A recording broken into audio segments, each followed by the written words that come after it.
Le të merrem me ushtrimin 3 tek Olimpiada e Informatikës, klasa e 10, viti shkollor 2023-2024.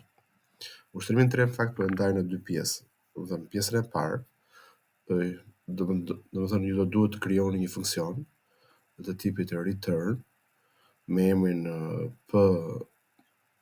MP, pra pjesëtuesi më i madh i përbashkët, që çfarë duhet të bëni. Së fillim te pjesa e mainit, unë kam bërë në C, ju mund ta përshtatni ose në C ose në C++. Do insertoni dy numra të tipit të plot dhe më pas do duhet ta fishoni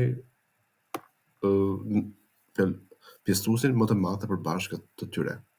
Le ta bëjmë disa prova.